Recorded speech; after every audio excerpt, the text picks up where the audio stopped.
You're actually great despite being highly sensitive. Could you try not to be so sensitive? Doesn't it tire you out to think so much? Being with you, I feel a lot of pressure, afraid I might accidentally hurt your fragile feelings. Have you ever heard something like this?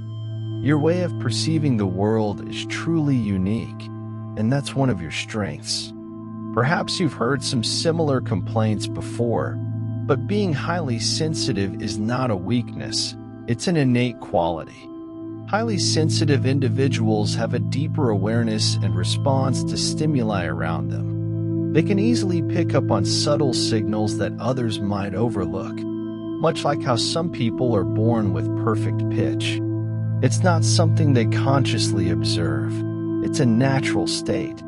Highly sensitive people often exhibit four main characteristics. First, heightened awareness, easily noticing details and nonverbal cues.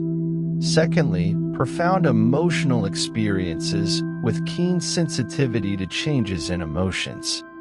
Thirdly, deep thinking, engaging in thorough reflection and analysis of information received.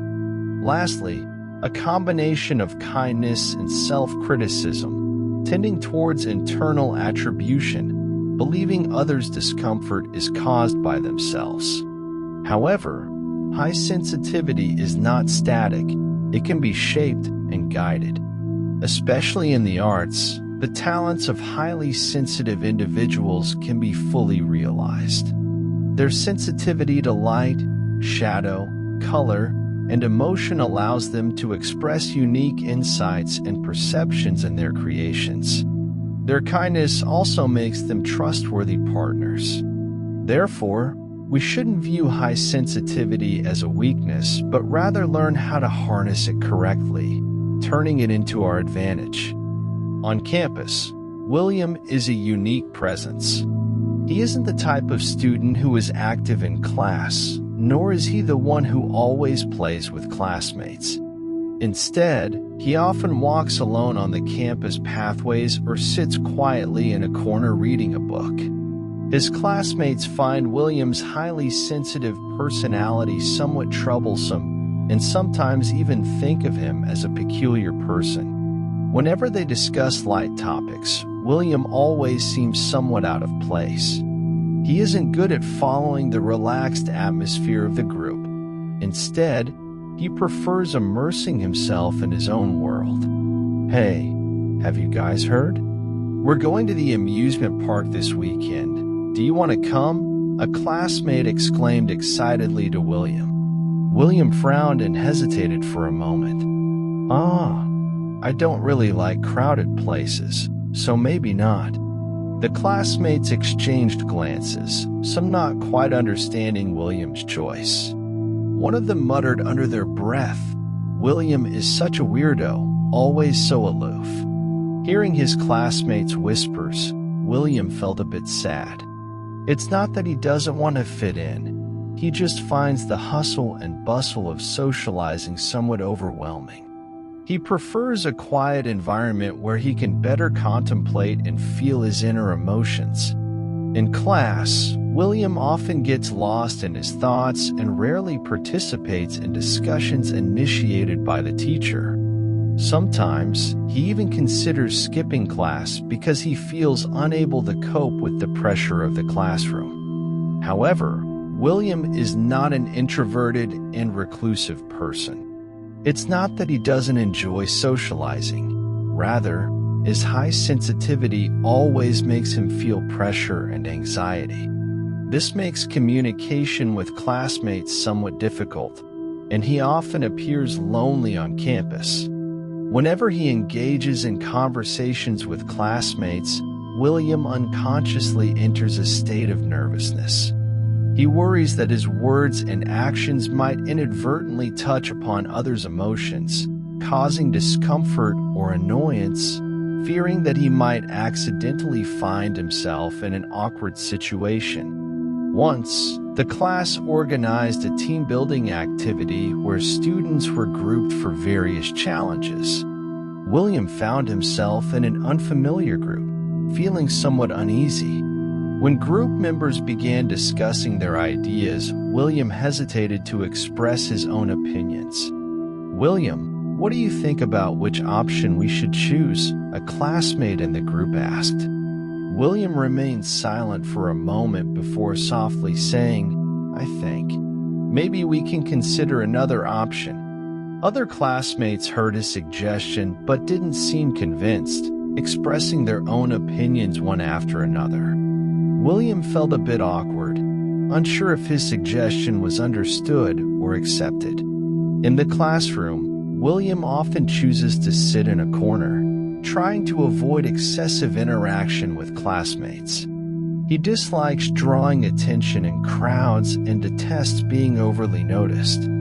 William yearns for communication, the desire to be understood and accepted, but he is unsure how to break down his barriers and truly connect with others.